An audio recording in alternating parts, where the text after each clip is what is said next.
Sa wakas nakauwi na ako sa bayan ko. At gusto pa ng matandang iyon na mag-ayos ng misyon para sa akin. Ang makapangyarihang Panginoon ng Shura Hall ay kailangang maging bodyguard para sa isang magandang CEO. Sayang naman ang talento. Hoy, maganda. Ikaw. Huwag ka dumi sa akin.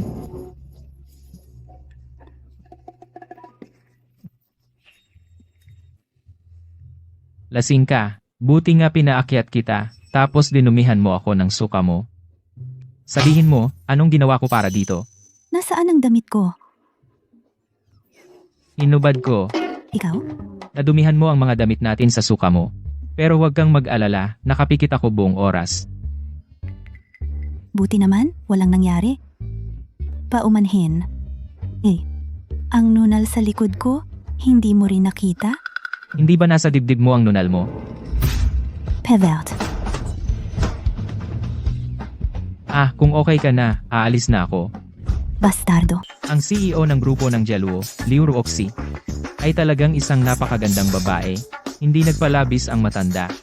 Pero ang negosyo ay isang larangan ng digmaan. Anong silbi ng pagiging maganda? Isang bagong graduate.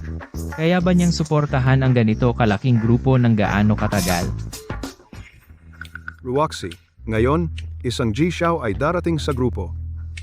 Upang maging personal mong bodyguard, siya ay talagang isang master. Isang lalaki. Tatay, hindi ba iyon hindi angkop? Hindi ka pwedeng maging matigas ang ulo tungkol dito.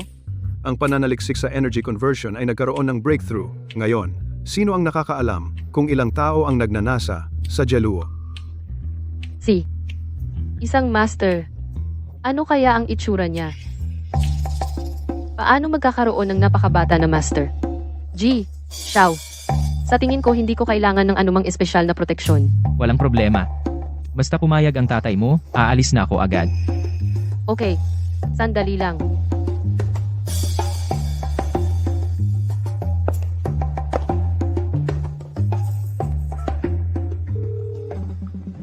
Tatay, naloko ka. Si Xiao Tian na ito ay nasa edad 20 anyos. Mukha siyang thug. Ang buhay ay puno ng iba't ibang lasa. Ang isang master ay hindi naman kailangang maging banal o supernatural. Pero, Tama na, walang pero. Mabilis na italaga si Ji Xiao sa isang posisyon para maprotektahan kanya. Maaari niyang pumili ng kahit anong posisyon. maaari siyang pumili ng anumang posisyon. Kung gusto niyang maging presidente, kailangan ko bang bumaba sa pwesto? Gananga, Liu. Pwede na ba akong umalis? Teka. Pumapayag akong manatili ka. Anong posisyon ang gusto mo? Kung gayon. Security guard. Malaya. Loki. At maaari kong obserbahan ang mga bagay anumang oras. Security guard. Sigurado ka? Sigurado. Ang paupuin ako sa opisina buong araw. Hindi ko kayang tiisin iyon.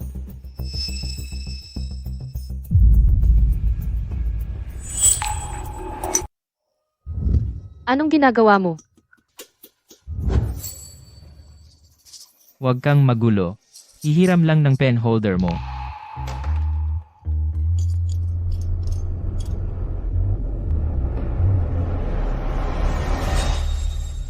Ano to?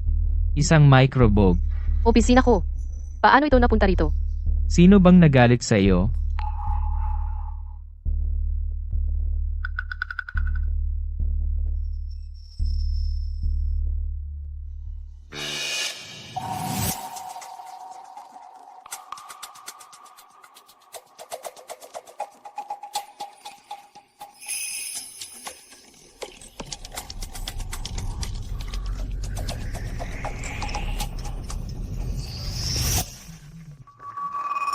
Ang daming bog.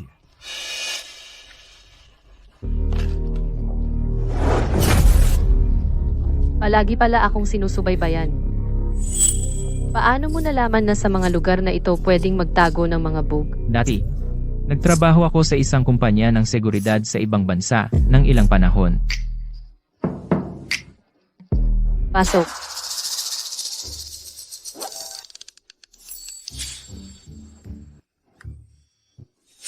Ikaw pala. Ang liit ng mundo. Director Tang. Anong problema? Wala. Gusto mo akong makita, President Liu? Ito si Xiao Tian, ang bagong security guard natin. Dalhin mo siya sa security department mamaya.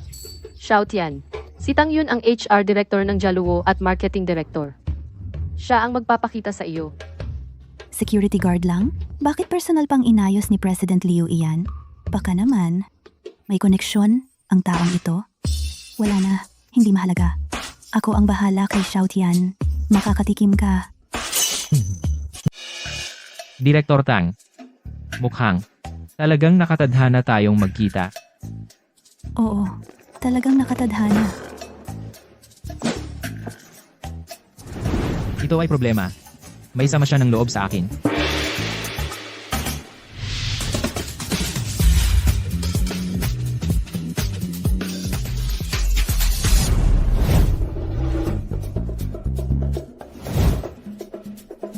Direktor Tang, ano ang nagdala sa iyo rito? Kapitan Wang, ang pangalan niya ay Xiao Tian. Siya ang magiging bago mong kasamahan mula ngayon. Gusto kong sanayin mo siya ng husto. Huwag mo siyang pagaanin. Ang subtext ni Direktor Tang. Iyon ba ang iniisip ko? Ang babaeng ito. Bakit siya sobrang mapaghiganti? Pagkatapos ng lahat, nagkaroon tayo ng isang gabing magkasama. Direktor Tang, makatitiyak ka. Susundin ko ang iyong mga tagubilin ng eksakto.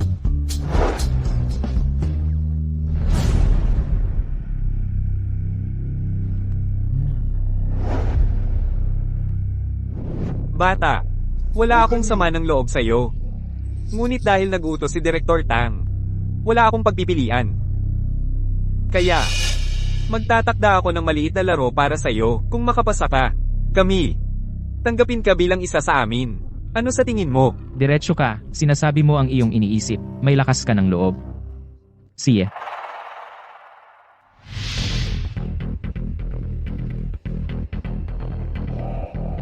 Papalaro ko sila sa iyo ng kaunti. Kung pagkatapos ng 3 minuto, nakatayo ka pa rin. Pumasa ka. Mag-ingat. Ang mga ito kong tao. Lahat ay dating sundalo. Nakikita ko bawat isa sa kanila ay sobrang sabik. Bakit hindi lahat sabay-sabay? Perpekto. Nagugutom din ako sa away. Pagod ka na bang mabuhay, bata? Gusto mo bang mamatay? Marami kami dito. Sigurado ka ba? Sigurado. Sana'y dahan-dahanin ko lang siya. Pero itong si Xiao Tian ay napakaastang.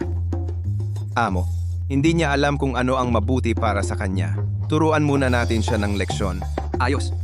Ngayon, ipaalam natin sa kanya na ang mga security ng Jaluo ay hindi dapat guluhin. Dahil humingi ang binatang ito, bigyan natin siya ng gusto niya. Si, Tara. Hindi siya umatras, sumusulong siya. Wala ba siyang takot? O nababaliw na ba siya?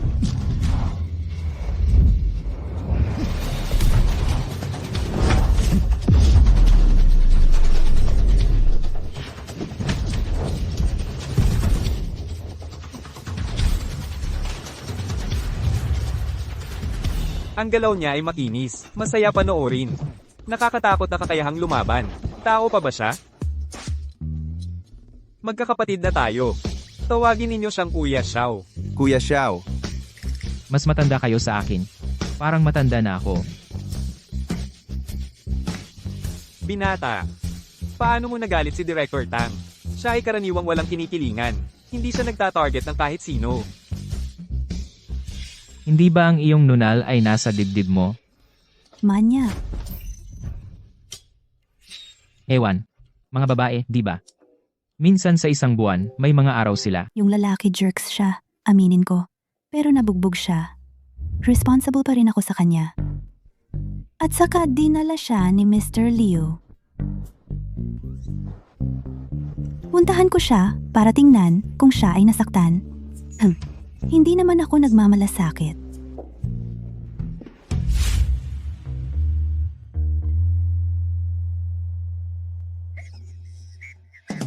Xiao, Hoy Xiao.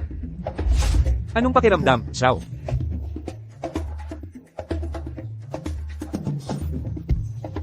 Itong si Xiao Tian. Tuwang-tuwa siya sa ganito.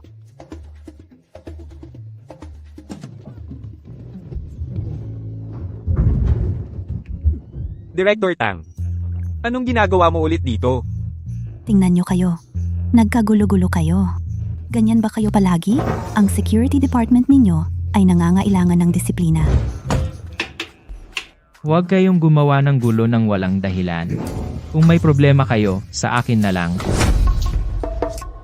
Paano kang nangahas makipag-usap kay Dragon Lady ng ganyan? Sa oras ng trabaho. Anong pinapanood mo? Nanood ng laro ng bola. Anong ibig mong sabihin?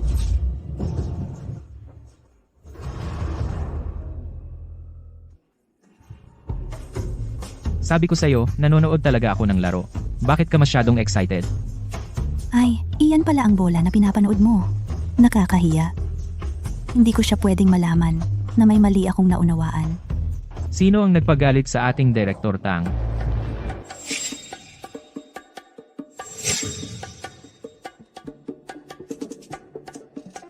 Wala yun. Hindi tungkol sa'yo. Ikaw, humingi ka ng tawad kay Director Tang ngayon din. Sino ka ba sa tingin mo? Nagsasalita ka ng ganyan sa akin. Ginagamit mo ako para manligaw. Ang gago. Isang maliit na security guard lang. Naglakas loob kang magsalita ng ganyan sa akin. Makinig ka nga, ako ay ang tagapamahala ng marketing. At ang tatay ko ay ang vice president. Kaya mas mabuting ingatan mo ang iyong dila.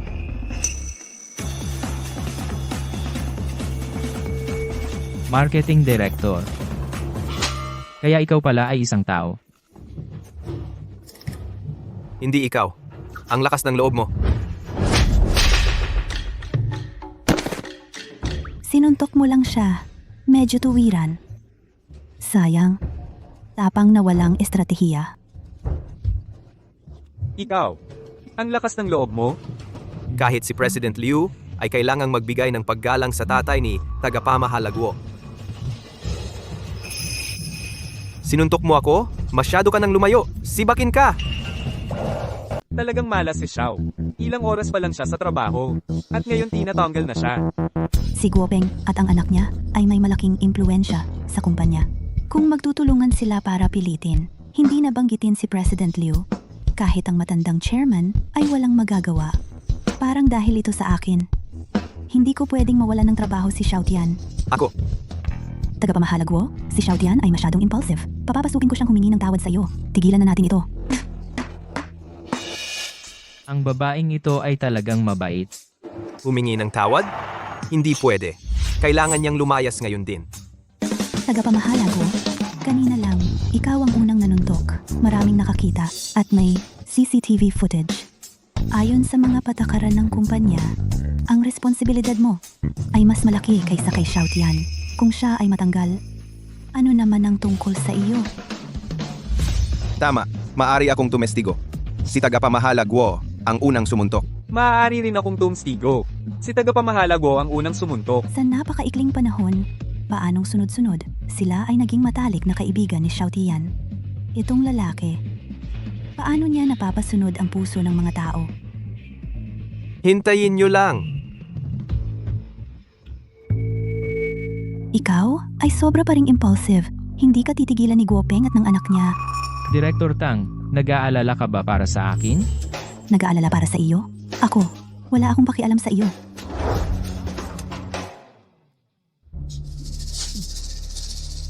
Tatay, siguradong hindi mo dapat pakawalan yung security guard. Tingnan mo itong gwapo kong mukha. Siya ay sinasampal ang mukha naming mag-ama, pareho kami. Walang kwenta. Ang mas mahalaga ngayon ay ang pulong ng mga may-ari ng sapi sa loob ng kalahating buwan. Yang mga walang kwenta mong bagay, itabi mo muna. Ang equity ng Jaluo, kumusta na ang acquisition? Malapit nang matapos. Sa loob ng kalahating buwan, si Liu Ruoxi tiyak na mapapaalis sa Jialuo. Sa oras na iyon, gagawin ko si Tang Yun luluhod at kakanta ng Conquer para sa akin.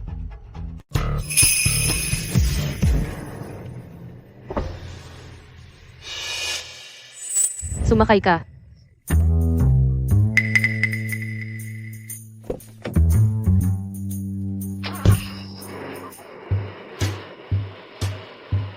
Sumakay si Xiao sa kotse ni Presidente Liu, punong ehekutibong opisyal.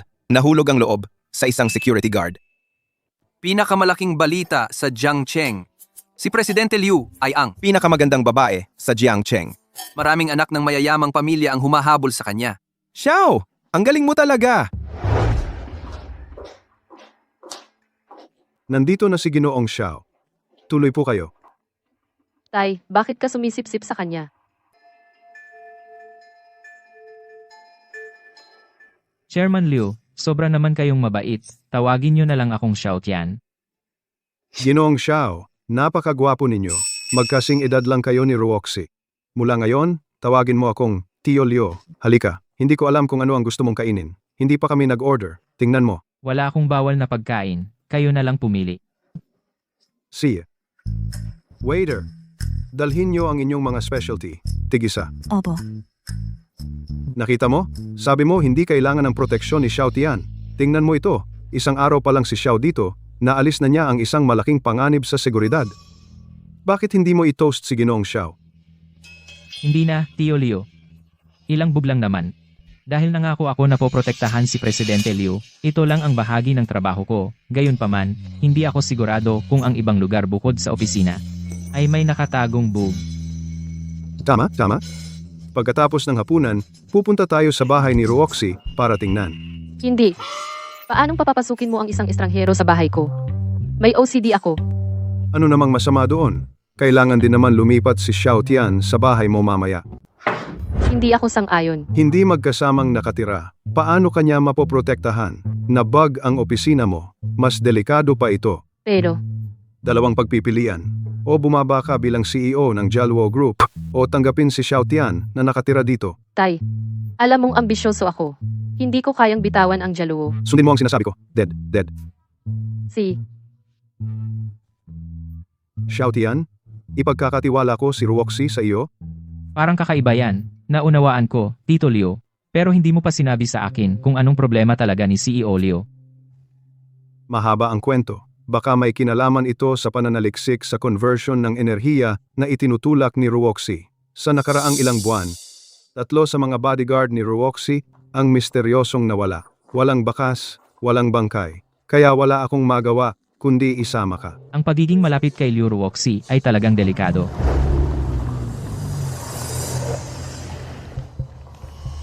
Xiao Tian, ito ang lugar ni Ruoxi. Tito Liu, nakakakita ako ng marami na nakatagong gwardiya na inilagay mo. Mga 20 tao ang inilagay ko. Iuro mo sila. Ito. Xiao Tian, alam kong hindi sila makakapantay sa iyo talaga, pero kahit papaano, matutulungan ka nila sa mga mahihirap na trabaho. Ang kanilang mga kakayahan ay masyadong mahina. Hindi lang sila makakatulong, magdudulot pa sila ng problema sa akin. lahat sila ay mga ekspertong may mataas na sahod. Sa salita mo, wala silang kwenta. Tito Liu, hindi ba sapat na ako? Tama ka, kanina lang ako nalito.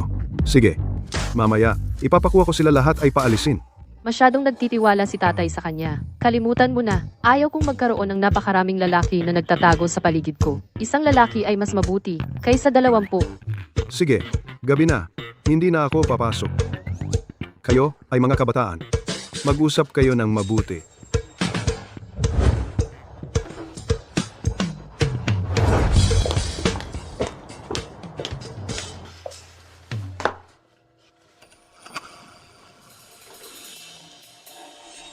Presidente Liu. Pagkatapos, sisimulan ko na ang inspeksyon. Sige, suriin mo.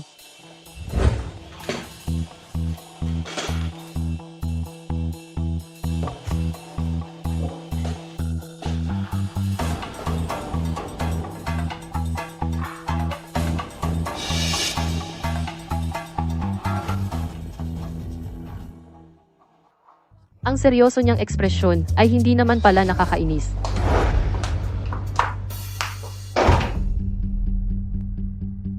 Ito ang silid ni Liu Ruoxi.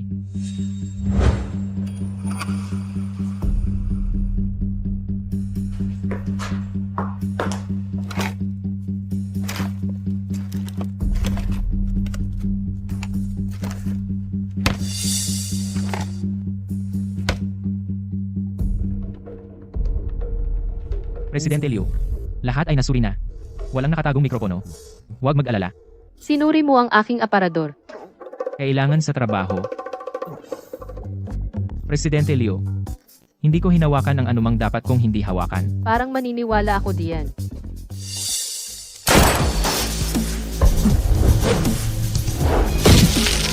Mabilis ka. Malamang nakita nila si Tio Liu at inilabas ang mga tao niya.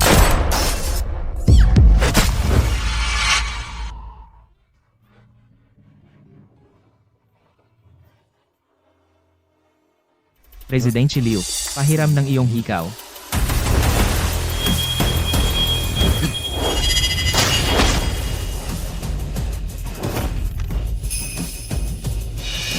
Wala na ang panganib. Hayaan si Tio Liu ang maglinis. Kaya may panganib nga sa paligid ko. Kung hindi dahil sa kanya, baka namatay ako ngayong gabi. Pirmahan mo.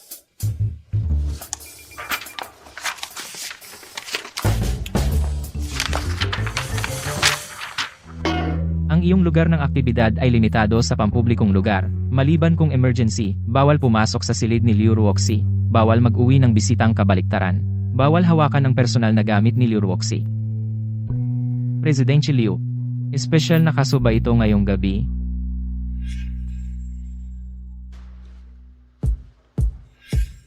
Oo. Ngunit, bawal nang hawakan sa susunod. May tanong pa ba? Kung wala, pirmahan mo na. Sige, pipirma ako.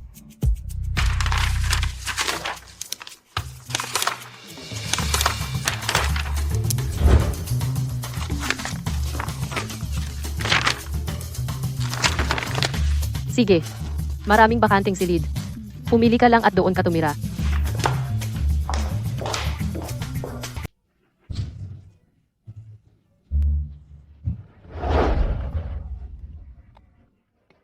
Siya. Xiao, Ngayon, sa harap ng mga kasama, umamin ka. Ikaw at si CEO Leo. Ano ba talaga ang relasyon nyo? oo, nakita ka namin kahapon na sumakay sa kotse ni CEO Liu. Tama? Tama? Sabi mo na. Halika, sabihin mo sa amin. Sabihin mo lang. Sumakay ka.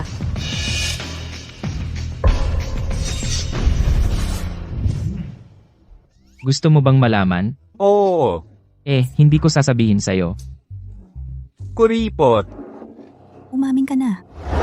Xiao Tian. Sumama ka sa akin sa Hongyuan Group. Si. Lahat tayo ay lalaki. Tingnan mo siya. Siya ay hinahabol ng isang magandang babaeng CEO at isang magandang babaeng direktor. At tingnan mo kami. Napapaligiran kami ng mga magaspang na lalaki. Magkasama. Ang laki ng pagkakaiba. Oras na para magtrabaho. Tai, Tang Yun. Pumunta siya sa Hongyuan para pag-usapan ng partnership. Si Liu Ruoxi na ito, talagang pinalalayo niya kaming mag-ama. Anong pagmamadali? Sa likod ng Hongyuan ay ang pinakamayamang pamilya sa Jiangcheng, ang pamilya Luo. Kung kaya ba ni Liu Ruoxi, ay hindi pa alam. Bukod dito, itong young master Luo ay isang playboy. Tai, naiintindihan ko. Maliban kung si Tang Yun ay mag-alay ng sarili sa kanya. Kung hindi, ang partnership na ito ay tiyak na hindi matutuloy. Hayaan muna silang magpakahirap.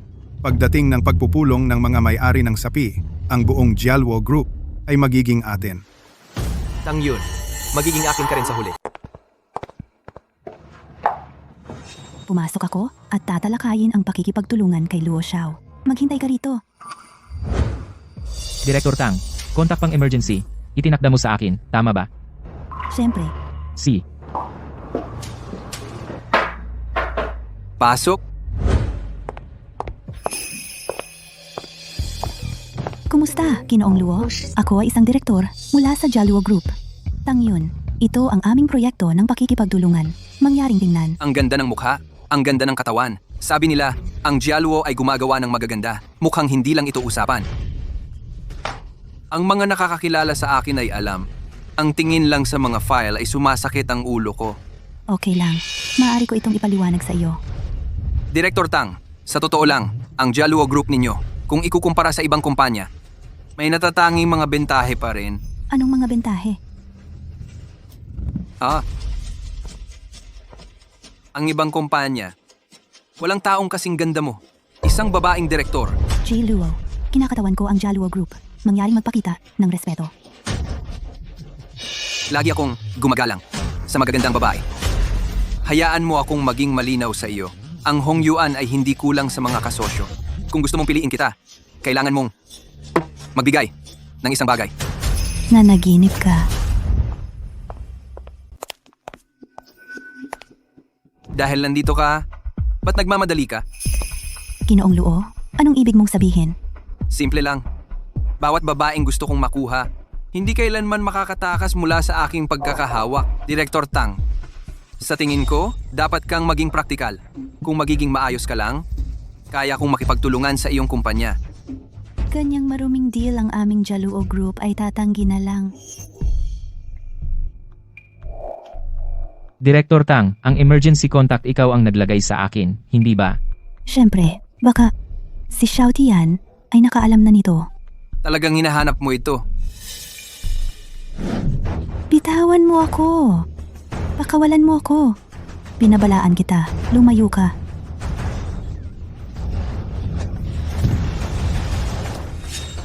Sino yan? Xiao Tian, tulungan mo ako.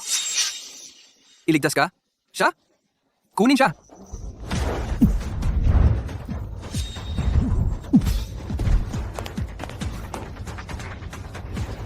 Isang palad lang? Paano naging posible iyon? Ang dalawang ito ay aking mga pinakamalakas na bodyguard. Ako. Isang bodyguard lang.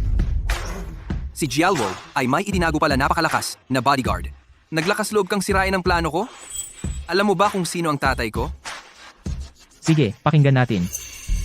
Xiao Tian, ang tatay niya ay si Luo Yongho, ang pinakamayamang tao sa Jiangcheng. Ang aming Jaluo Group ay hindi kayang makasakit sa kanya. E ano kung siya ang pinakamayaman? Hindi kayang kontrolin ang sarili niyang pagnanasa. Kahit dumating ang sarili niyang tatay, bubugbugin ko pa rin siya. Akala mo ang tigas mo? Tatay, pumunta ka rito sa Hong Yuan ngayon din. Tapos ka na. Xiao Tian, tara na. Kapag nakarating na ang tatay niya, imposible nang maayos ang mga bagay. Anong pagmamadali? Ang paghihirap mo ay masasayang lang. Kung magpalaki ka ng bata ng walang pagtuturo, kasalanan ng ama. Dahil hindi ka tinuturuan ni Luo Yongho, gagawin ko ito para sa kanya at tuturuan kita ng leksyon. Kung hindi siya dumating sa loob ng 5 minuto, ito ang magiging kapalaran mo. Kung may mangyari sa akin, ang tatay ko, hindi kanya hahayaan.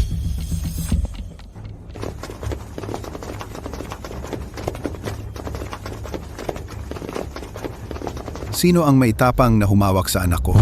Tatay, dumating ka na sa wakas. Siya ang nanakit sa akin. Kailangan mo siyang turuan ng leksyon. Sino ka? Kailan pa naging produkto ng Jiangcheng ang isang tao na napakawalang ingat? Ikaw, ay isang kultibador? Tatay, kilala mo ba siya? Director Tang, si Jiluo at ako ay mag-uusap ng masinsinan. Bumaba ka at hintayin mo ako. Paano ako makakaalis na iiwan ka rito mag-isa? Ang bagay na ito ay nagsimula dahil sa akin. Kung lalayas lang ako, hindi ito makatarungan sa etika o lohika. Director Tang, makatitiyak ka. Makikipag-usap lang ako ng basta-basta sa ginoong ito, pangako ko, na magiging napakagalang ito. Tatay, ganito niya ako sinugatan. Hindi ba natin siya dapat pagpira-pirasuhin? Sige, pababa na ako. Ingat.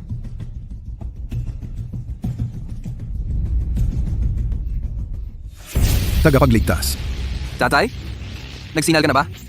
ikaw na walang utang na loob na anak, tumahimik ka. Kilala mo ako?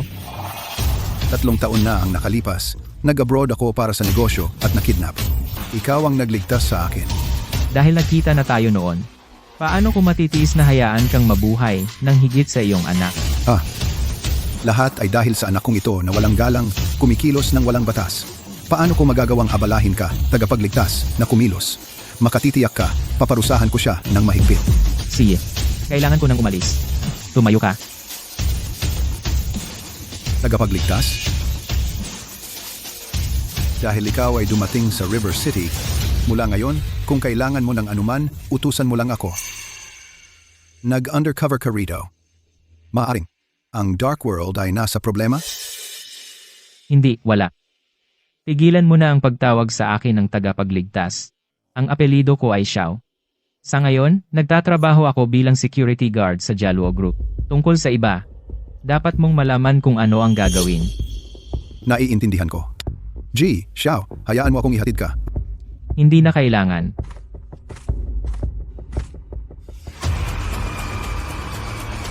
Ilayin ang mga binti niya. Tatay? Tatay? Chairman Luo, pag-isipan mo muna. Anak mo pa rin siya. Tatay, nagkamali ako. Chairman Luo, talaga bang makikinig ka sa sinabi ng lalaking iyon? Ikaw ang pinakamayamang tao sa Jiangcheng. Bakit ka natatakot sa kanya? Kahit ako ang pinakamayaman sa Waxia, sa harap niya, wala pa rin ako, kundi isang langgam. Anak, huwag mo akong sisihin. Sinusubukan kitang iligtas. Gawin mo. Tatay? Tatay?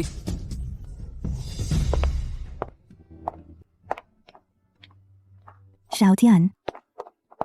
Nakalabas ka na sa wakas? Nasasakan ka ba? Tingnan ko. Ayos lang ako. Sila si Chairman Luo mismo ang nagsabi, usap lang. Bukod pa riyan, ang anak niya naman ang mali. Nang mag-usap kami, pinakawalan nila ako. Talaga? Uwa. Kalimutan mo na. Bumalik muna tayo sa kumpanya. Kahit na nabigo ang deal, basta't ligtas ka. Huwag kang mag-alala. Magtutulungan tayo. Huwag mo akong aliwin. Pagkatapos ng gulo ngayon, wala nang pagkakataon. Tama na. Kapag personal na binisita ni Luo Yongho ang Jaluo, maniniwala siya. Liu. Pasensya na. Nagkamali ako. Huwag mong sabihin iyan. Kahit papaano ay ayos ka. Kung hindi, makakaramdam ako ng pagkakasala habang buhay. Ngayon, kailangan nating maghanap ng ibang kasosyo. Oy. Ano? Sinabi mo na darating si Tagapangulong Luo sa Jaluo ng personal para pumirma ng kontrata sa atin. Sige, pakipakitang daan si Tagapangulong Luo sa silid pulungan. Pupunta ako doon sandali lang. Huwag mag-alala. Magsasaayos din yan. Tama siya. Maaring na ginagawa ito ni Tagapangulong Luo dahil sa kanya. Pero, isang simpleng tanod, isang negosyanteng mayaman, paano mangyayari iyon?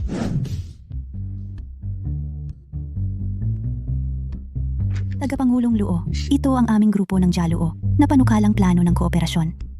Mayroon ka bang mga komento? Huwag mag-atubiling talakayin sa akin.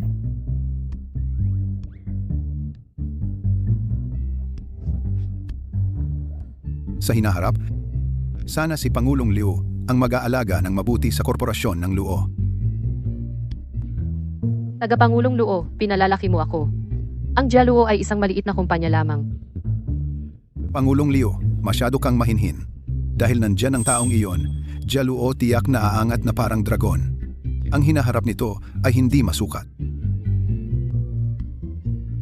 Pangulong Liu, naihanda ko na ang presentasyon, handa para sa oras ng pagpapaliwanag.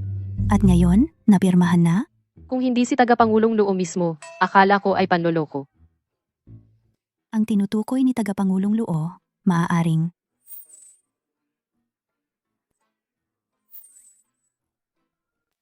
Medyo sobra ang kain ko sa tanghalian. Kailangan kong maglakad para maibsan. Ikaw si Xiao Tian, di ba? Sumama ka sa amin. Gusto ko lang maglakad. At may dumating na kusang loob. Ganda. Tara na.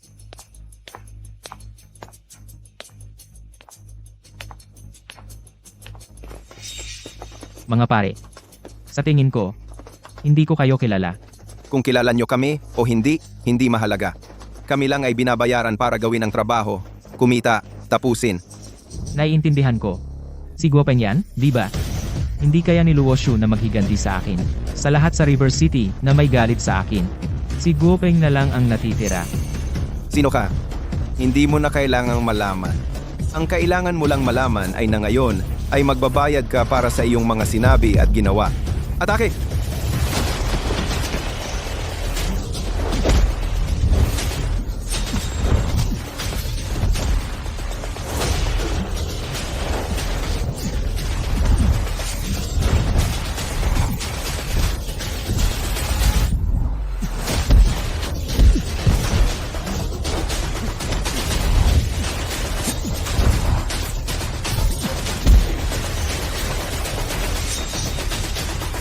Kung lumaban ako para sa balikat, sira na ito.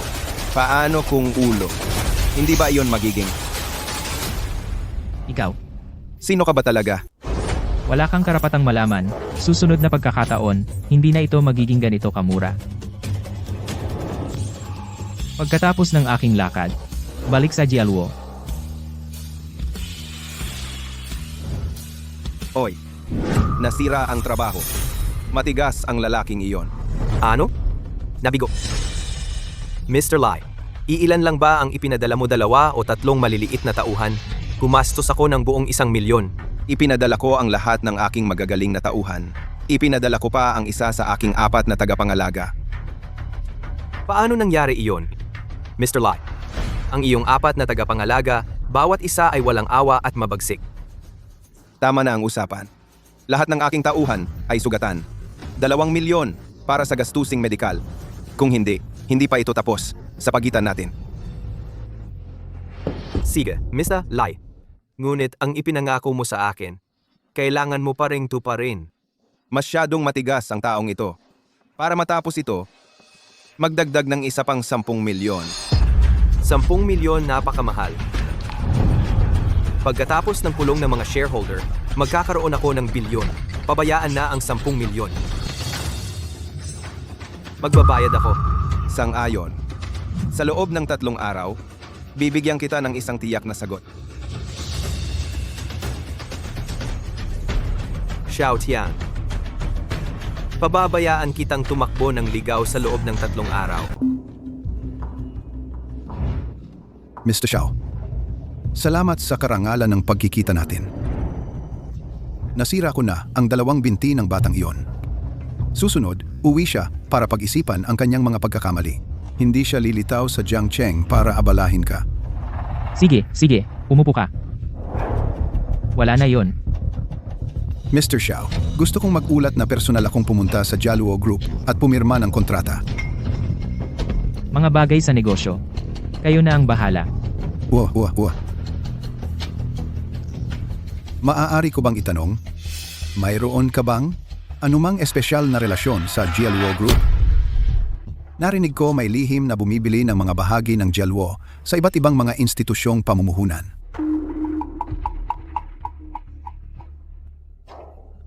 Ganoon ba? Ang mga bahagi ng pamilya Liu pinagsama ay 30% lamang. Kung may humahawak ng higit sa 30%, magbabago ang may-ari ng Jialuo. Mr. Xiao, sa ilang araw lang, ito ang pulong ng mga shareholder ng Jialuo Group.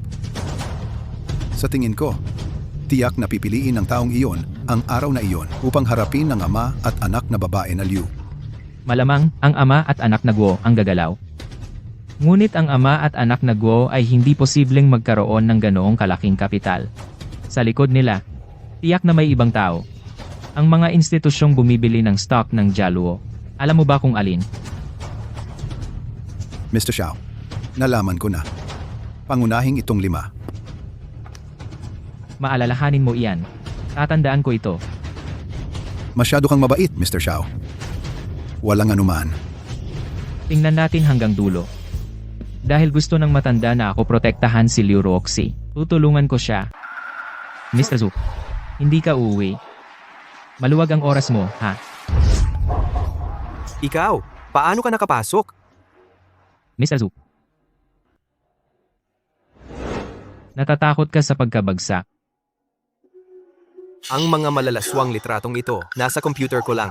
Paano niya nakuha ang mga iyon? Ginoo? Ano ang gusto mo? Ang mga bahagi ng Jialuo na hawak mo ng Jialuo, ilipat mo sa akin. Pero, mayroon na akong ipinangako na ibenta ang mga ito kay Guo Shuhai. May pagpipilian ka ba?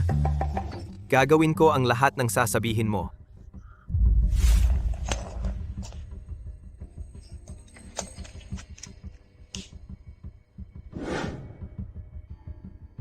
Tapos na ang usapan.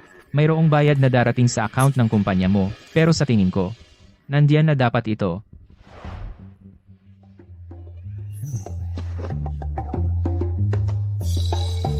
Daang milyon? At basta mo lang? Inilipad? Kahit ang pinakamayaman ay hindi ganyan ka-generous, di ba? Ano sa tingin mo? Ginoong Xiao, pakikipagsosyo ay tungkol sa kita.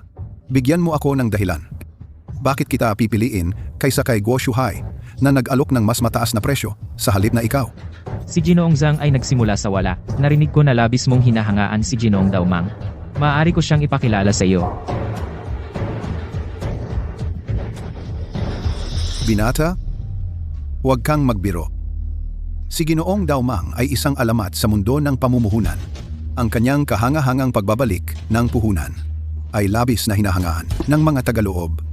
Ako, syempre, hinahangaan ko rin siya.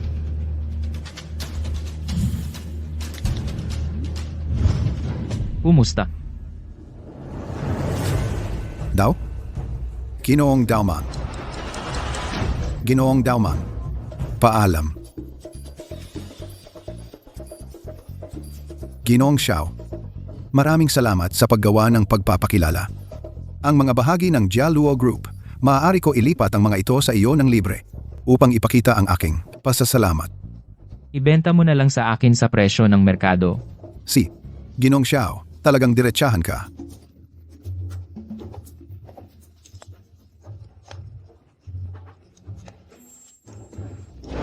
Ginoong Xiao, Alis na ako. ingat, Ginoong Xiao. Si Ginoong Daomang ay tila labis na humahanga kay Ginoong Xiao. Ano ba talaga ang pinagmulan ni Ginoong Xiao? Xiao Tian, narinig ko, nasa ibang bansa ka dati. Pangunahin sa Europa. Anong meron? Talaga? Kung gayon, bigyan mo ako ng ilang rekomendasyon para sa mga atraksyon. Mga sikat na lugar. Sa totoo lang, hindi naman ganoon kaganda. Ang lugar na pinakamagandang puntahan sa bansa ay Iceland Town. Malapit ito sa daungan. Ang sarap ng seafood. Para naman sa bansa F, ang pinakamagandang lugar ay isang bayan na tinatawag na Uemo sa Hilaga, isang aklatan. Dito matatagpuan maraming labi ng digmaan. Napakaraming bansa na puntahan mo lahat? Anong trabaho mo? Gumagawa ako ng mga gawaing manual lang. Ngayon mas maganda na ang ekonomiya ng bansa, kaya bumalik ako para kumita. Gawaing manual? At kaya mong maglakbay kahit saan?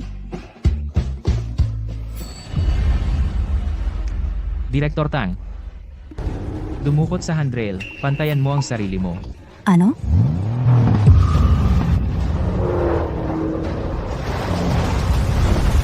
Bata, hindi kita hahayaang umalis nang nakatayo. Bilisan mo. Habulin mo siya. Sige, amo.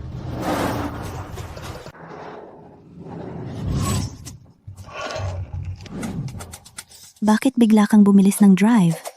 Matagal na akong hindi nagmaneho, nag-practice lang ako. Direktor Tang, nandito na tayo sa kumpanya. Mauna ka na sa taas. Ang katawa-tawa? Hinahabol nila ako. Hindi nila gagalawin si Tang yon. Ang bagal mo talaga.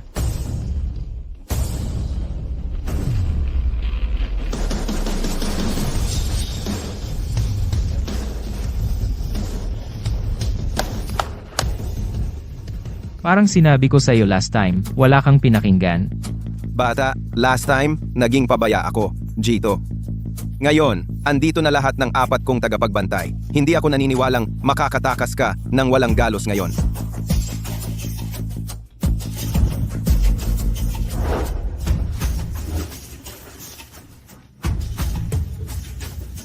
Hindi masama. Ngayon, parang totoo na. Saluhin niyo siya. Itong punyal? Bakit ang itsura ay parang ang maalamat na Soul Eater? Iyan ang simbolo ng Panginoon ng Templo ng Shura. Imposible. Templo ng Shura. Ito ang pinakamakapangyarihang organisasyon sa ibang bansa. Bakit lilitaw ang master ng templo sa maliit na Jiangcheng na ito?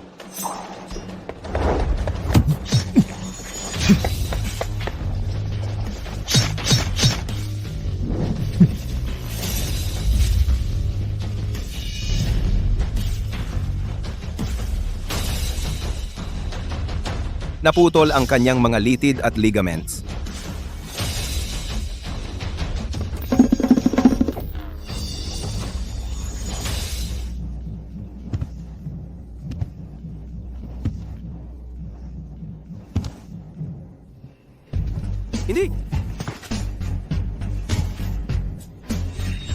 Hindi.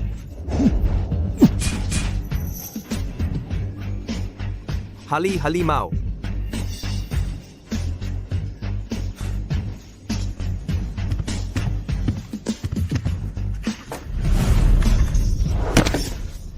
Sao. Teka, huwag kang magulo. Mali ako. Sumusumpa ako na hindi ko na uulitin. Palampasin mo na ako, okay? Mali. Kung mali ka, magbabayad ka. Hindi! Ako. Hindi kita papatawarin. Anak ko, sino ang gumawa nito sa iyo? Kahit sino man ito, gagawin ko siyang abo. Nandito ba si Xiao Tian? Galing ako sa Jiangcheng Chamber of Commerce. Sumama ka sa akin. Chamber of Commerce, ha? Ano yun? Xiao, wala ka sa Jiangcheng dati, kaya baka hindi mo alam. Itong Ginoo ay ang vice-presidente ng Chamber of Commerce sa Jiangcheng. Ang Chamber ay nagpapanatili ng kaayusan sa negosyo. May kapangyarihan pa sila. Naisara ang isang kumpanya. Kaya, para sa maayos na operasyon ng Jialuo natin, kailangan kong sumama sa kanya. Kokontaken ko agad si President Liu. Itong maliit na bagay. Kaya kung hawakan yan. Uy. Gusto akong puntahan ng Jiangcheng Chamber. Bibigyan kita ng kalahating oras para ayusin ito. Kung hindi, haharapin mo ang mga kahihinatnan. Sino ka ba? Sasabihin ko sa'yo. Kahit sinong tawagan mo, wala ring mangyayari. Tara na.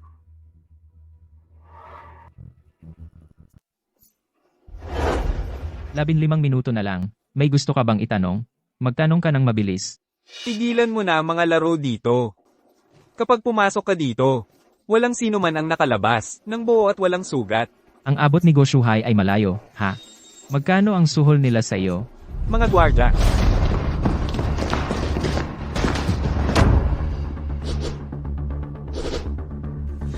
Mayabang pa rin?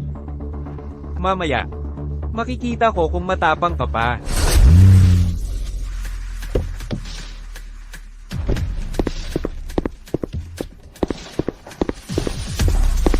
Nasaan si Q Guanwen?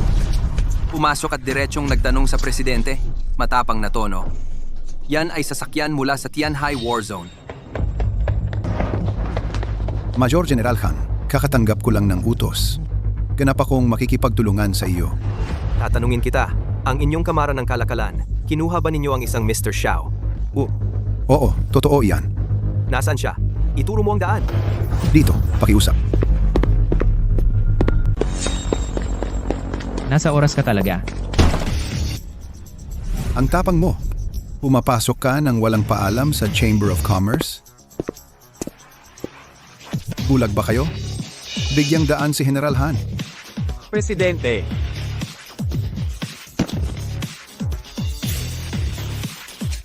Huli ako. Parusahan mo ako. ano? Long Shuai. Sa wakas, nakita na kita. Hindi na ako sa posisyong iyon. Hindi na kailangan ng formalidad. Para kay General Han na magpakumbaba ng ganito, ilan sa bansa ang kayang gawin iyon? Ang aming kamara ay nasa malaking problema ngayon. Hindi. Sa aming mga puso, ikaw ay palaging magiging isang Diyos ng digmaan. Ilang taon na ang nakalilipas na wala ka sa hilagang hangganan. Lahat kami ay naghanap sa iyo. Isa na lang akong security guard ngayon. Si Master Long ay naka-undercover sa Jiangcheng. Tiyak na nasa misyon siya. Alam mo ba, ang mga kahihinatnan ng pagkakasala kay Mr. Xiao? Ano ang mga iyon? Sa aking palagay, ang Jiangcheng Chamber of Commerce ay maaaring buwagin. Mr. Xiao, paumanhin. Ikaw? Mula ngayon, tinanggal ka na sa chamber. Walang enterprise o chamber sa Tsina ang tatanggap sa iyo. Ano? Ako? Humingi ka ng tawad ngayon. Paumanhin, Mr. Xiao. Mangyaring patawarin mo ako. Mangyaring patawarin mo ako. Mr. Xiao, General Han, hayaan mo akong ihatid ka.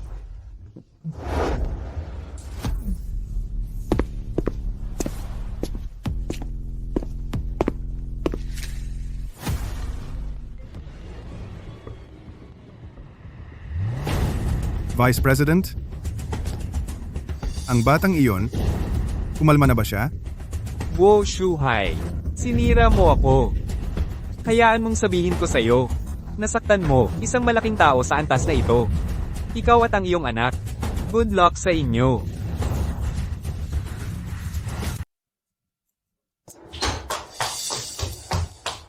Okay ka lang. Sinabi sa akin ni Wang Chang na dinala ka ng business association. Bakit hindi ka nagpahaba ng oras at hinintay ako? President Liu, nag-aalala ka ba sa akin? Sa panaginip mo, natatakot lang ako na kung may mangyari sa iyo, hindi ko makakaya ipaliwanag sa aking ama. Kakaiba, bakit ako nag-aalala sa kanya? Wala. Isang hindi pagkakaunawaan lang. Papalayain na nila siya. Siyangga pala, si Gopeng ay hindi pumapasok ng ilang araw. May kinalaman ba ito sa iyo? Siguro. Si Go Shuhai ay malalim. Mas mabuti pang huwag mong pakialaman siya at ang kanyang anak. Siye. Silly girl, sila ay naglagay na ng bitag para sa'yo. Kung wala ako, ano ang gagawin mo? President Liu, sa pulong ng mga shareholder malapit na. Isama mo ako upang palawakin ang aking pananaw. Ako, isang CEO, magdadala ng security guard sa pulong ng mga shareholder. Anong klaseng kalokohan iyan? Kung gayon, pupunta ako kay Uncle Yu upang magpahid ng pabor. Sige. Isasama kita.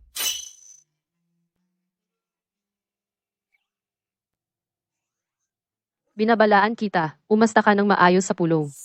Manahimik ka lang na parang estatwa. Walang problema. Bakit si Miss Liu nagdadala ng tanod sa pulong? Hindi magkahiwalay, yang dalawa, baka may nangyayari. Magsimula na tayo. Wala pa lahat. Huwag magmadali. Nasaan si VP Guo? Salamat, Miss Liu. Naalala mo pa ako? Ang mami na ito ay si Guo Peng. VP Guo. Ang sick leave ng anak mo. Inaprubahan ko na. Bakit hindi siya nagpapahinga sa ospital? At bakit mo siya dinala sa kumpanya? Mga direktor pataas, kwalipikado sa pulong ng mga may-ari ng sapi. Ang pinaka hindi kwalipikado dumalo ay nandito.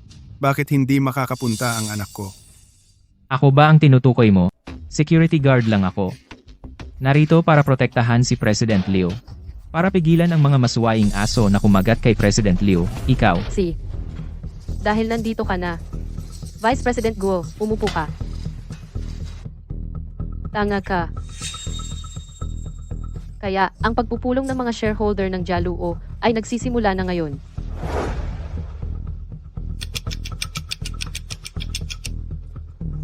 Mabuti.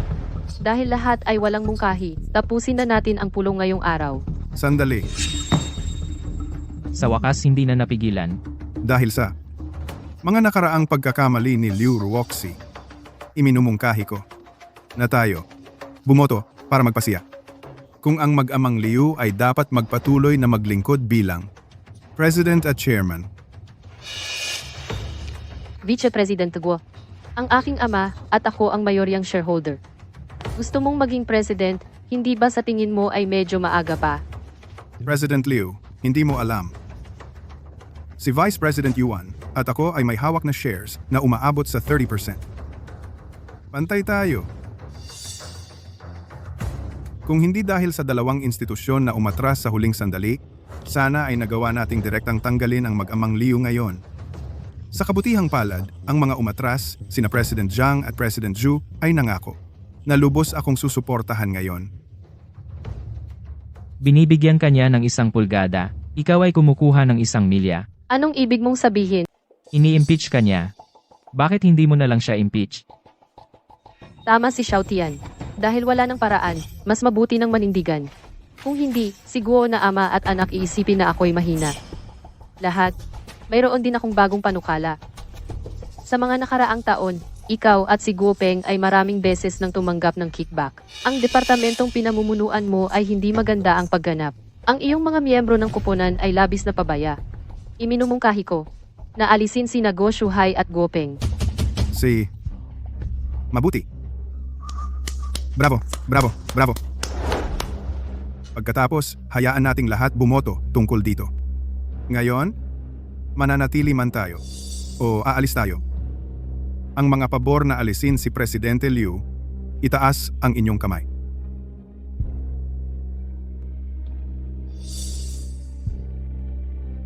Lahat ng ehekutibo, kayo naman ang magpakita ng inyong paninindigan. Sa tingin ko, si President Liu ay mahusay na gumagawa ng trabaho sa pamumuno sa grupo sa mga nakaraang taon. Hindi kailangan. Hindi.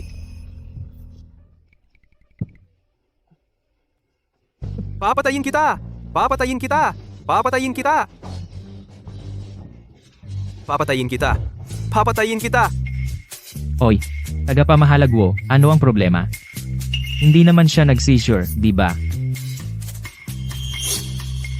Xiao Tian, maging seryoso ka. Uwa.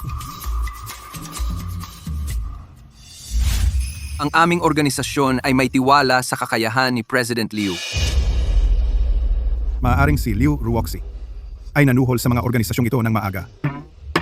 Pero nakikita ang kanilang nagulat na reaksyon. Imposible.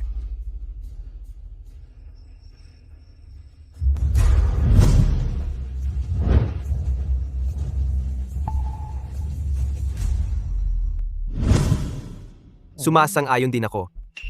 Sumasang-ayon din ako kay President Liu na magpatuloy bilang presidente.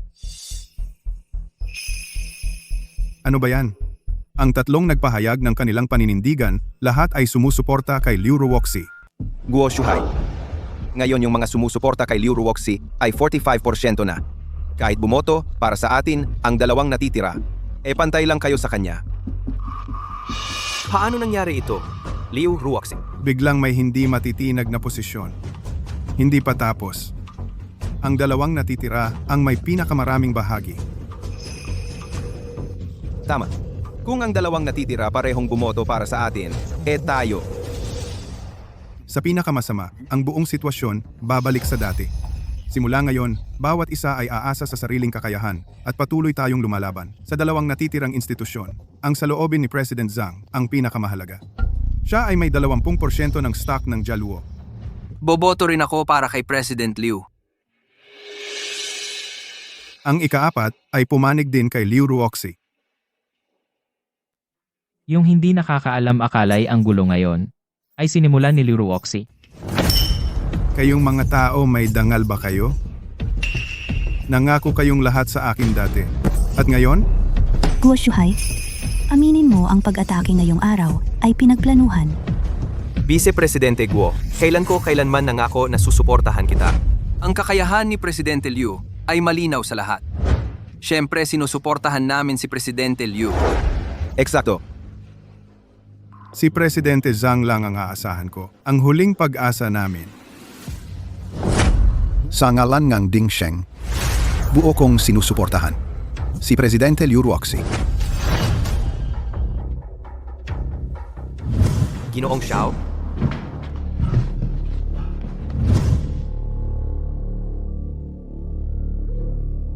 Liu, Ruoxi? Sigurado, natulog ka sa mga lalaking ito. Kaya kanila sinusuportahan, di ba?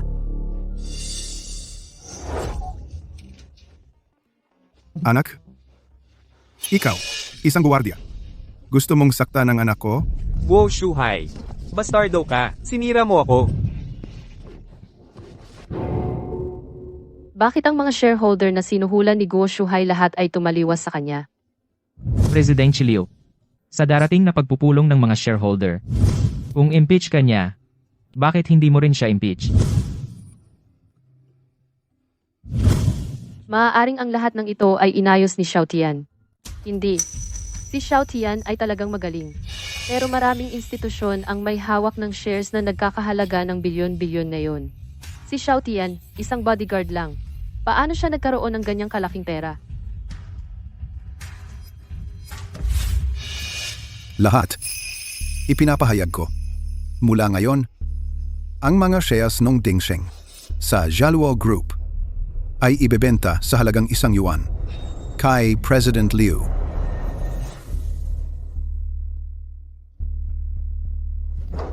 Ang aming institusyon din. Kami rin. Kami rin.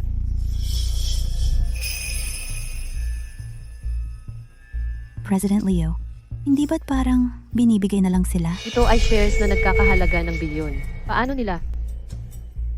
Ikaw? Lokong-loko kayo. Dati, ayaw ninyong ibenta sa akin sa mataas na presyo. Ngayon lahat kayo ay nagmamadaling ibigay kay Liu Ruoxi. Ikaw.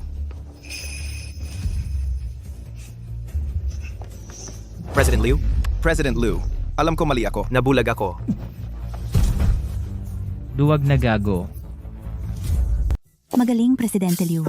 Simula ngayon, wala nang mga ngahas na yumanig sa iyong posisyon sa Jaluo Group.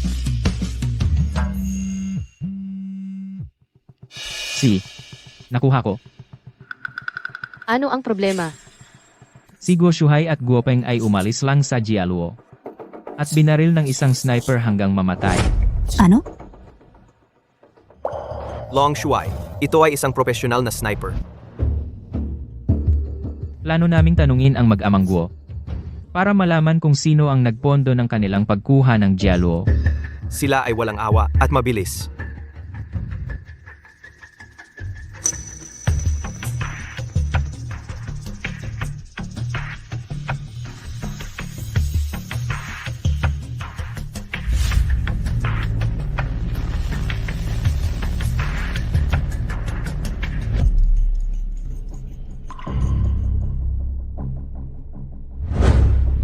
Ano po ang nakikita mo?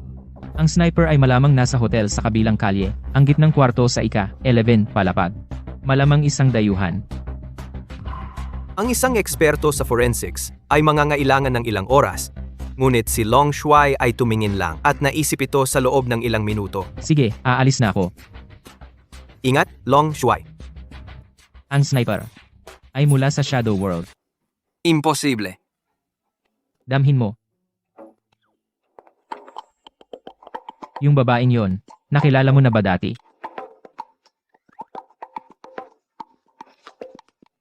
Siya ang bagong assistant ni President Leo. Yung dating assistant ay naaksidente sa sasakyan. Kailangan niya ng mga 6 na buwan para gumaling. Hoy, pre, hindi ka ba? Gusto rin yung bagong assistant, di ba? Ha? Xiao, pwede mo naman kaming iwanan ng konting breather. Oo. Magsaya kayo. Aalis na ako.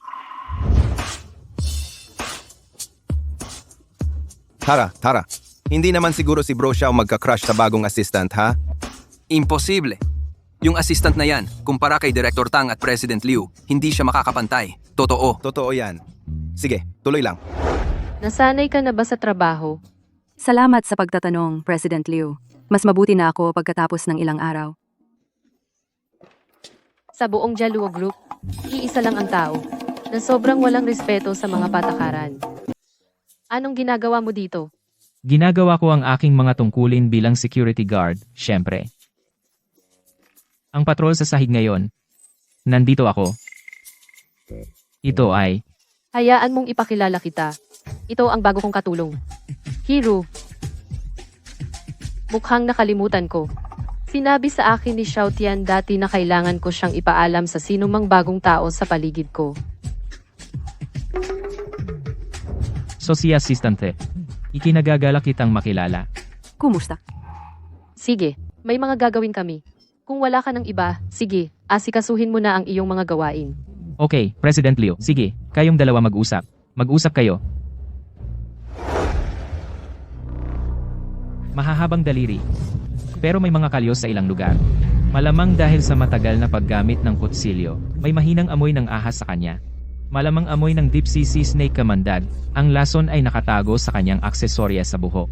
Itong assistant key ay isang bihasang mamamatay tao. Liu Ruoxi o Liu Ruoxi. Ang ganyang importanteng tao ay nasa tabi mo at hindi mo man lang nabanggit. Hindi mo talaga sineseryoso ang mga sinasabi ko. Kasalanan ko rin. Kamakailan, masyado akong naging relaxed, hindi naging alerto.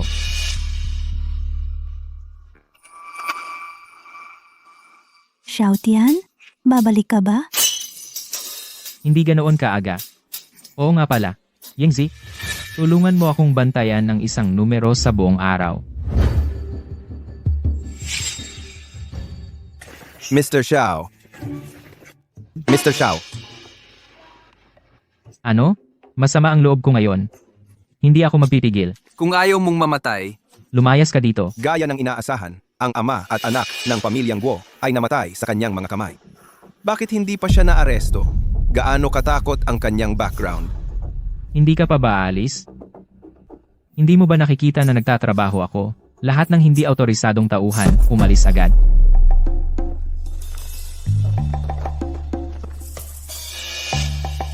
Tara na. Anong nangyayari dito? Mr. Xiao, nabigo kaming makilala ang iyong tunay na halaga. Sige.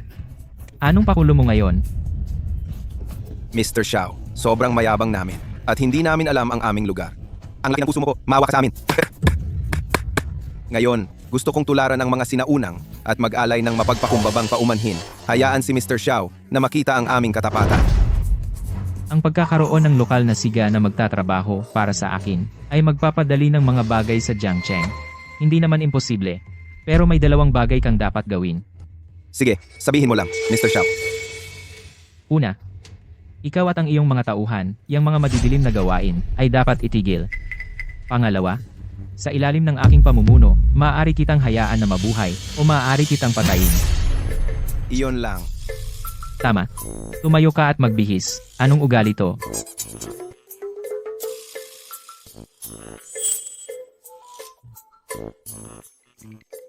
Layo eh. Napakatalino mo, marunong kang magpakumbaba.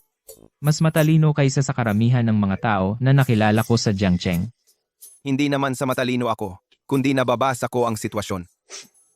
Sa pagitan natin, walang malalim na alitan. Si. Kung may anumang mangyari, direkta kitang kokontakin.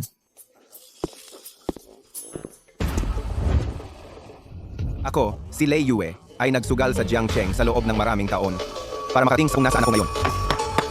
Ang pagsunod sa kanya ngayon, sigurado akong mananalo.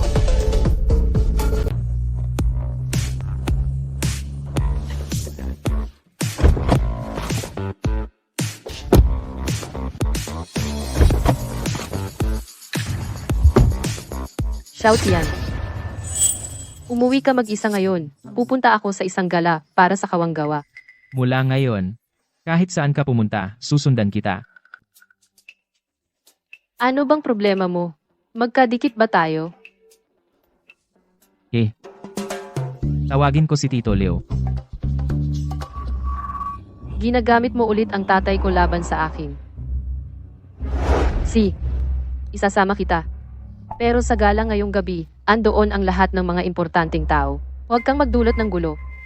Kalmahan mo lang. Mukha ba akong ganyan? May maayos ka bang Amerikana? Wala nga.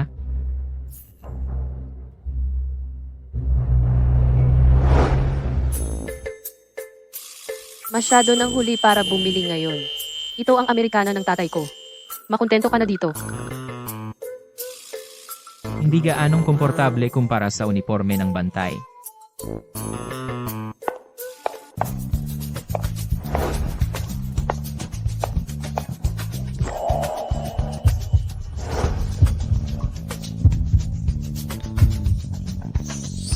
Sino bang mag-aakala na itong lalaking naka-Amerikana ay mukhang talagang gwapo?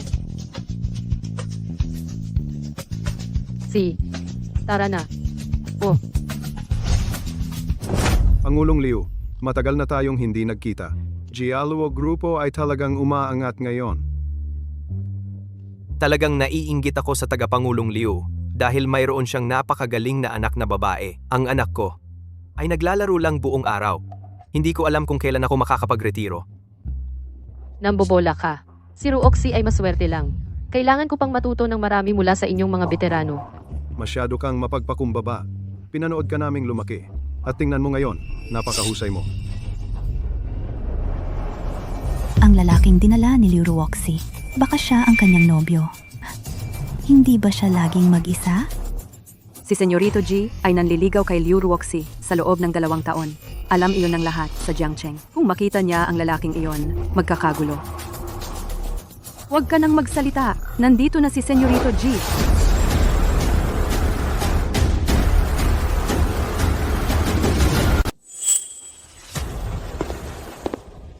Ruoxy. Mag-usap kayo. Mauna na kami. Sige, magpatuloy kayo sa pag-uusap. Matagal na tayong hindi nagkita. Matagal na tayong hindi nagkita. Itong si Xiao Tian, sabi niya protektahan ako. Nasaan siya ngayon? Ruoxy? Gusto mo bang uminom doon? Pasensya na. Hindi ako sumasaya nitong nakaraang mga araw. Anong problema? Ruoxy. Tara, uminom tayo. Anong ginagawa mo? Sino ang bulag na sumusubok na agawin ang babae ko? Ginoo? Ano ang apelyido mo? Taga saang pamilya ka?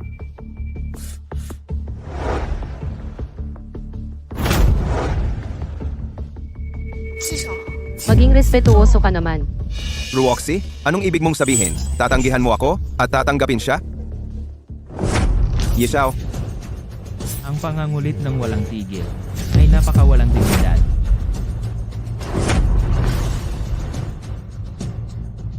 ipapawala ko siya sa Jiangcheng.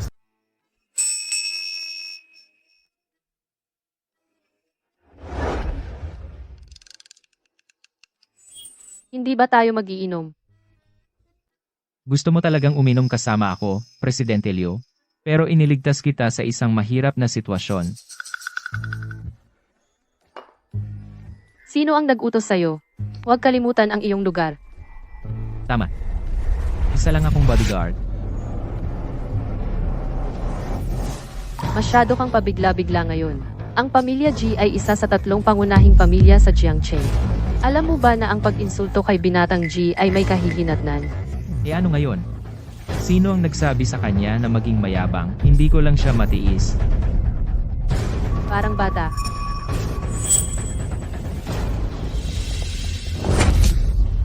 Ngayon, lilipat tayo sa susunod na segmento NG, subasta.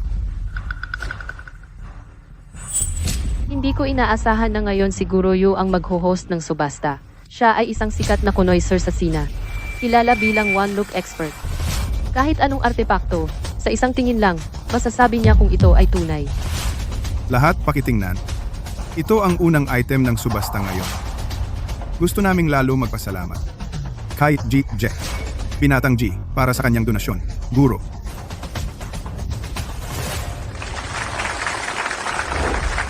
Ngayon, lumipat tayo sa susunod na segmento ng subasta.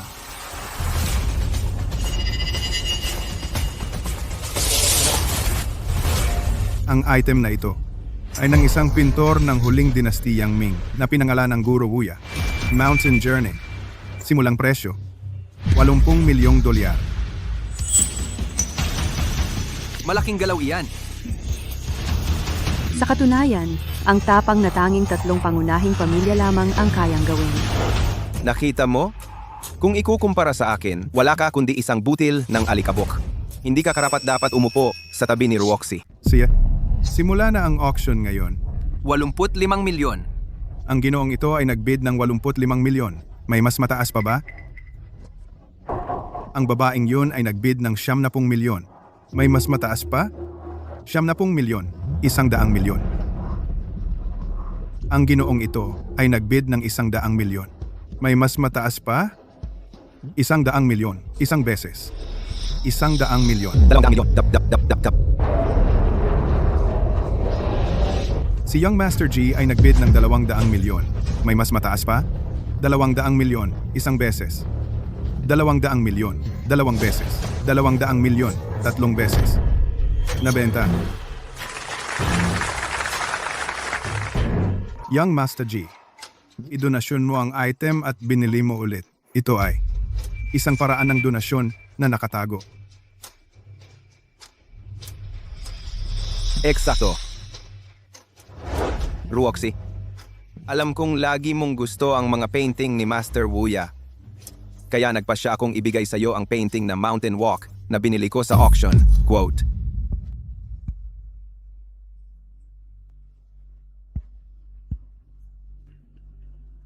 Wala bang katapusan ng Young Master G na ito? Young Master G. Ang magbigay ng painting ay mabuting gawa, pero nagbigay ka ng pekeng painting. Anong ibig sabihin yan? Sino itong lalaki? Paano siya nangahas sabihin na peke ang pintura? Ginoong G, paano siya makakakuha ng pekeng pintura? Bukod dito, ang pinturang ito ay pinatunayan ni Ginoong Yu. Eksakto. Nakita mo na ba ang mga pintura ni Ginoong Wuya? Paano ka nangahas magsalita ng walang katotohanan dito? Kung nakita ko man o hindi, wala kang pakialam. Okay ang pake. Ang ginoong iyon, maaari mong sabihin kahit ano tungkol sa pagkain, ngunit mag-ingat sa iyong mga salita. Ang pinturang ito ay kay Ginoong Wuya, natatanging estilo. Tingnan mo. Sinabi ko sa lalaking ito na kumilos ng maayos. Hindi ko inaasahan na magdudulot siya ng sunod-sunod na gulo. Peke, ito. Sinabi mo lahat iyan. Nasaan ang iyong patunay? Patunay? See? Ipapakita ko sa iyo.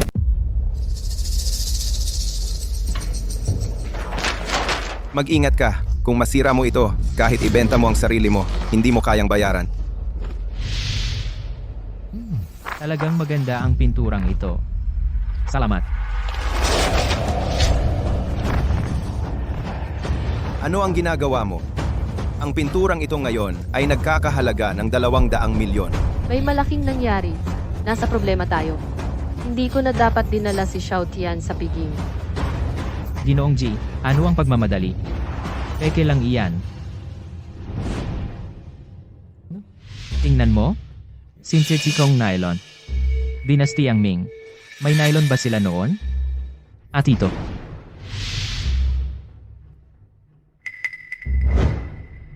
May nakasulat. Ako ang tatay mo.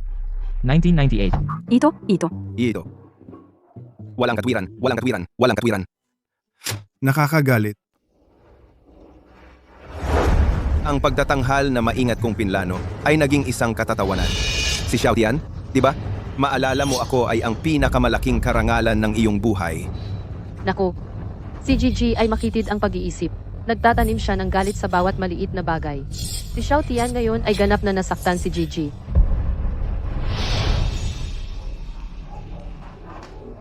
Zhao, paano mo natuklasan na ang pinturang ito ay peke?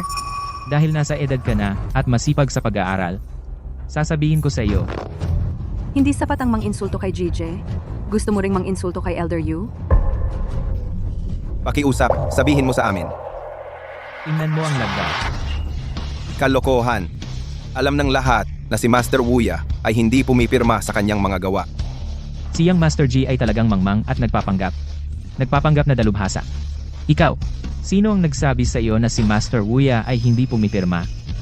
Xiao. Posible bang si Master Wuya ay pumipirma? Eksakto. Pero si Master Wuya itinatago ito ng mabuti. Kailangan mo lang ilagay ang orihinal sa ilalim ng liwanag. Sa isang anggulong 45 grado at tumingin sa mga linyang ito at makikita mo ang lagda. Opinyon mo lang iyan. Sino ang makakapagpatunay? At maliban kung dito mismo sa lugar, may isang tunay na gawa ni Master Wuya upang mapatunayan. Mayroon ako. Halika, dalhin mo rito ng mabilis. Ginoong Xiao, ito ay isang pintura na aking nakolekta sa loob ng maraming taon. Ito ay isang tunay na gawa ni Ji Wuya. Orihinal kong plano na isali ito sa auction. Pero hindi ko inaasahan na ang obra maestra ni Gigi ang unang maipapakita. Kaya ayaw kong ipakita ang akin at magmukhang tanga. Buksan mo. Sa anggulong 45 grado.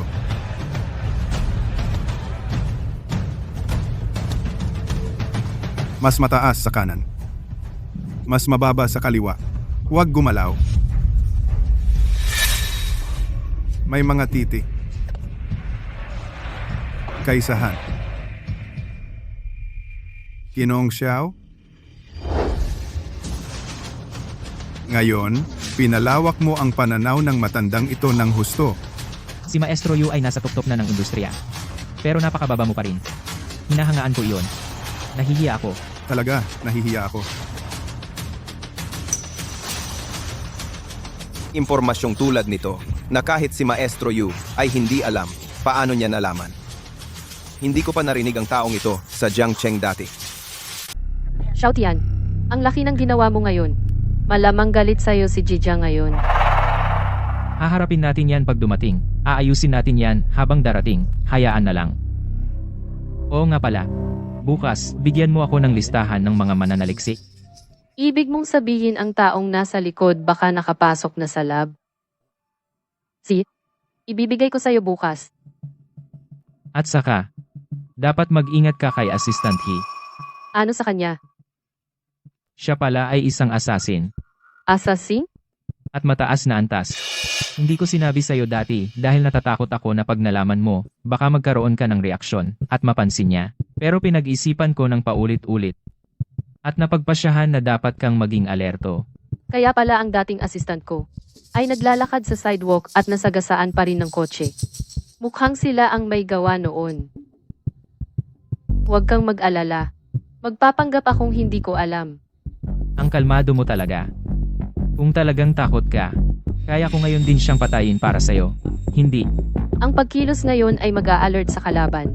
Ang target nila ay ang resulta ng pananaliksik ni Jaluo. Bago nila makuha yan, hindi nila ako sasaktan. Hindi basta-basta, Miss Leo. Talagang may kaya ka. Iyan mismo ang iniisip ko.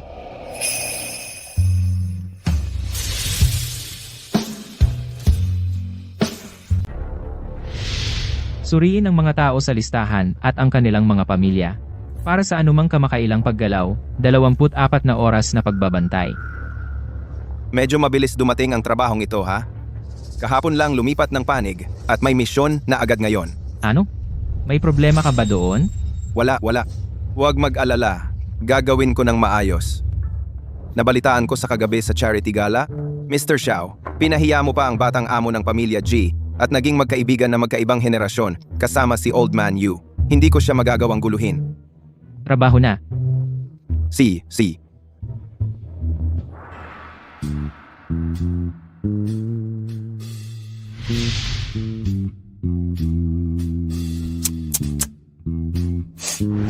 Anong ginagawa mo? Patuloy kang mag-practice, manonood lang ako.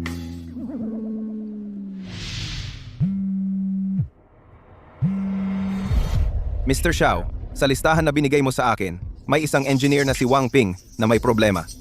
Anong klaseng problema? May anak siya. Nitong mga nakaraang araw, parang nawala siya. Mukhang ang bata ay kinidnap. Wala talaga akong choice. Ang lab ay may mga gwardya na nagpapatrol araw at gabi. At ang mga computer ay may defense system. May 3 araw ka kung hindi mo makopya ang data. Sa akin, ang anak mo ay mamamatay. Ako.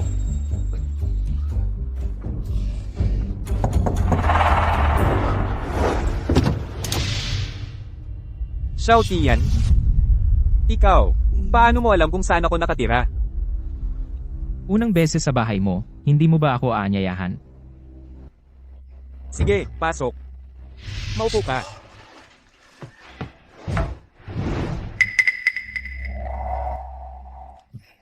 Pasensya na, Xiao Tian. Walang tubig. Magpapakulo ako. Nawawala ang anak mo, ni ayaw mo pang uminom ng tubig. Nakakaawa talaga para sa magulang. Paano mo nalaman? Siyempre, si President Liu, pinahahalagahan ka niya bilang talento. Sinabi niya sa akin na payuhan ka na huwag kang lumiko sa maling landas. Ang anak mo ay ililigtas para sa iyo. Talaga? Ang paraan ng pakikipag-ugnayan nila sa iyo, lahat ng ito, ibigay mo sa akin.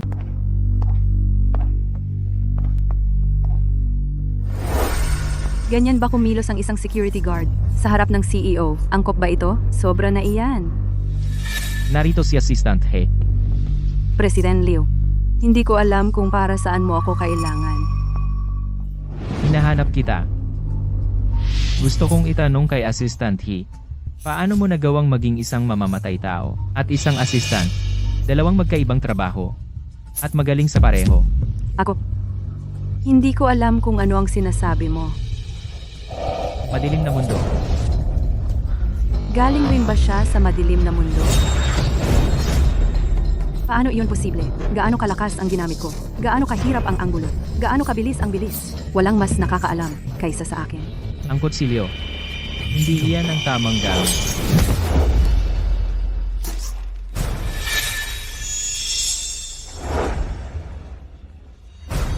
Jialuo Group palihim na mayroon isang hindi masukat na eksperto. Ikaw? Sino ka ba talaga?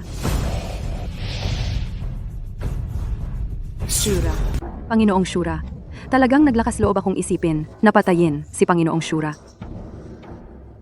Kung ganoon, dapat akong mamatay ng 100 beses. Sumama ka sa akin. Xiao Tian. Ano na namang gagawin mo? Hindi para sa mga babae panoorin.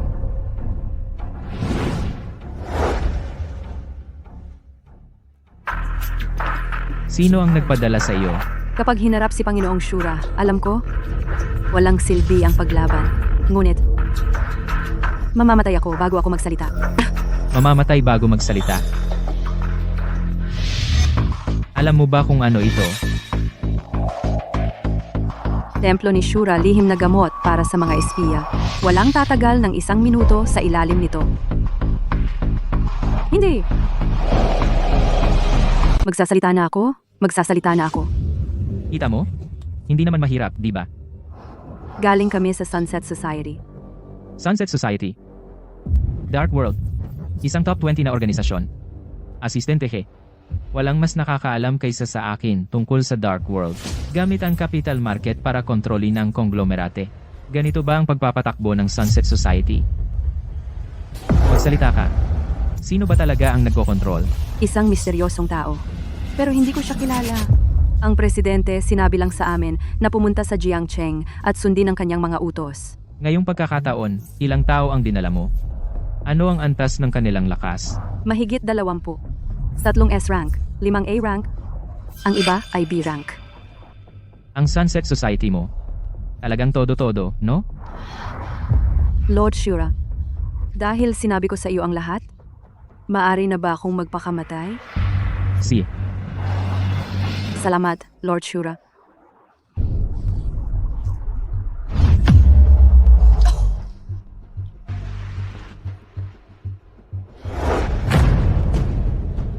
Ikaw? Ang candy sa front desk ay masarap. Gusto mo?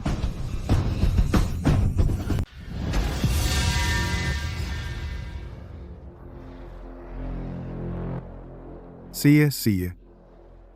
Lahat sandali lang.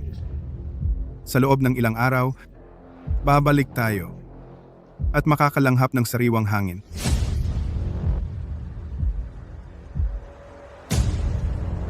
Natatakot ako na wala ka ng pagkakataon. Sino?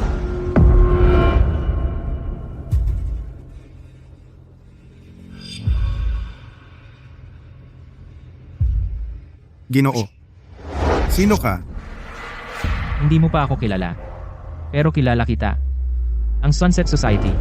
Ang layo ng abot mo, ha? Pinapasok mo pa ang Wuxia. Natagpuan mo ang lugar na ito? Ibig sabihin, nagkaproblema si Spider. Kaya ang babaeng assassin na iyon ay tinatawag na Spider. Nasa impyerno na siya. Pero huwag kang mag-alala. Dahil malapit ka nang bumaba. Para sumama sa kanya, ikaw ang pupunta sa impyerno.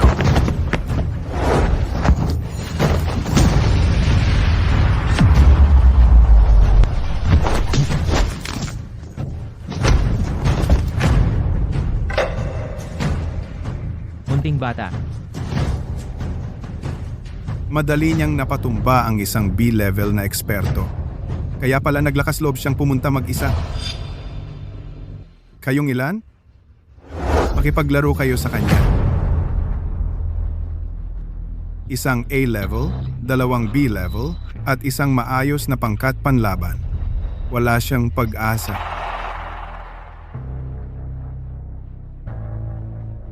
Kahit isang S-level na eksperto, hindi kayang harapin ang atake ng grupo namin. Para kang gumamit ng kanyon para pumatay ng lamok. Medyo hindi patas. Tapos na ba kayo sa kalokohan ninyo? Mula nang dumating ako sa Jiangcheng. Ito ang unang pagkakataon na nakatagpo ako ng karapat-dapat na kalaban. Ang batang ito ay sabik na mapalo. Hayaan mo siyang umatake.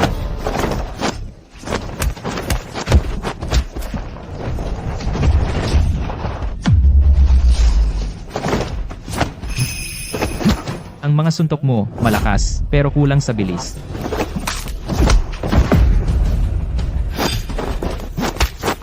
Ang palag mo, sapat na maliksi, pero kulang sa presyon.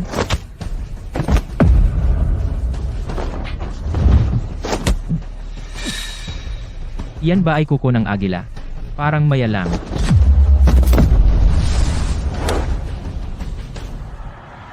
Lahat sabay-sabay na umatake.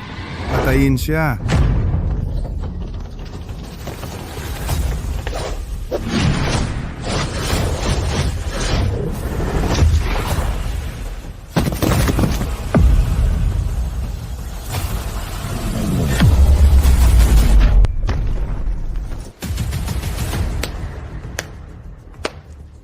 Gaya ng inaasahan kay Lord Shura. Ngayon, sa wakas, nabuksan ang aking mga mata. Ano? Siya si Lord Shura. Imposible.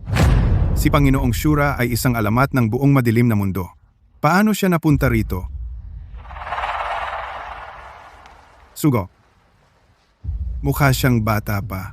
Sigurado ka bang tama ang tao? Hindi mo kilala si Panginoong Shura? Hindi mo ba kilala ang tagalunok ng kaluluwa?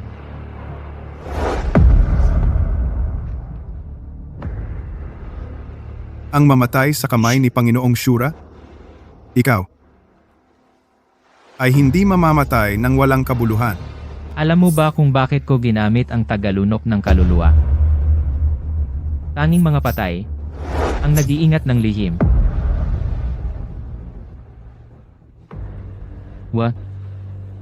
Panginoong Shura.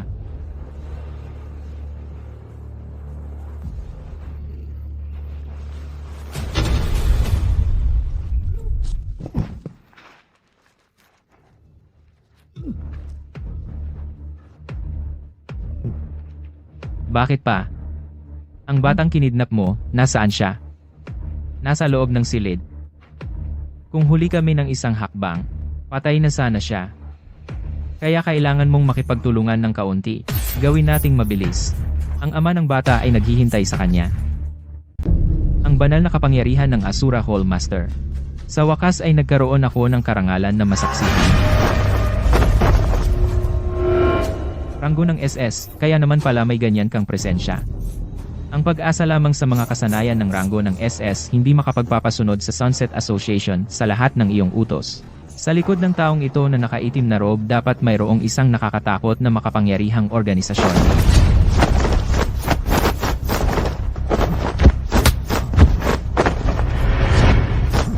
Ang galaw kong ito ay isa ring nakamamatay na suntok. Hindi mabilang na mga master ang bumagsak sa teknik na ito. Kahit ang kagalang-galang na Asura Hall Master ay hindi makakaiwas sa ataking ito.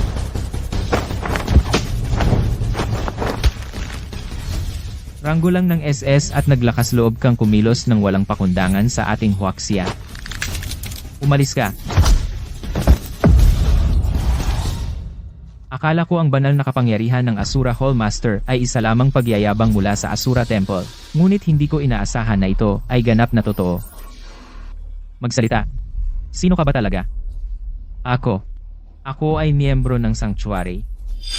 Ang maalamat na Sanctuary. Ito ay tunay na umiiral. Nasa pinakamababang antas ako ng Sanctuary. Isa sa 18 black-robed envoy. Kahit ikaw ang Asura, ang pagtatangkang yanigin ang Sanctuary ay hindi magiging ganoon kadali. Ang Sanctuary ay talagang pambihira. Kahit isang ranggo ng SS ay walang iba kundi isang black-robed envoy. Kung gayon, ang pinakamataas na Sacred Lord. Anong antas ng kapangyarihan kaya mayroon sila?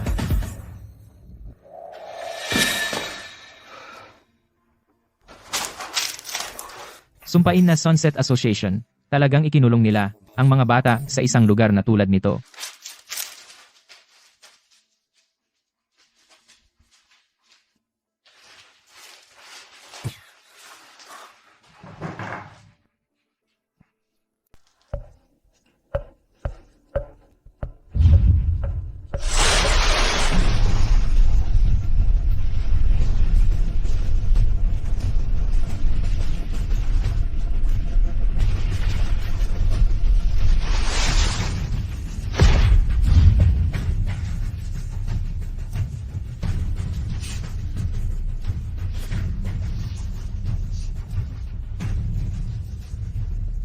Demonyo, magdala ka ng ilang tao sa overseas headquarters ng Sunset Society.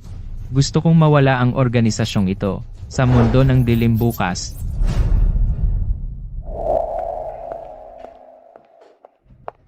Xiao Tian, narinig ko na ikaw mag-isa ang nagligtas sa anak ni Engineer Wang. Masyado iyong delikado. Nasaktan ka ba? Tingnan ko. Ano bang pwedeng mangyari sa akin? Kayo bang dalawa ay nag-aalala para sa akin? Sino bang nag-aalala sa'yo? Wala akong pakialam. Ah, siya nga pala. Ano na si Assistant He? Ipinasa ko siya kay Comrade. Bangkay lang ang ipinasa ko. President Liu, nalutas na ang banta. Pwede ka nang magpahinga. Natapos ko na ang hiniling ni Uncle Liu. Tandaan mong bigyan ako ng magandang review. Kaya, aalis ka ba ng Jiangcheng? Akala ko diretso na akong aalis. Pero biglang may lumitaw na sanctum. At hindi ako mapakali. Saan pa ba ako pupunta? Kung tutuusin. Isa lang akong security guard. Eh di bumalik ka sa security department.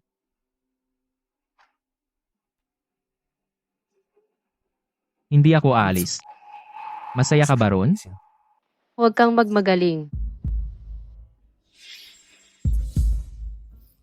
Eh di mag-empake ako ng gamit mamayang gabi. Baka hindi mamaya. Direktor Tang ang nag-aya sa akin manood ng sine. Aalis na ako. Xiao Tian.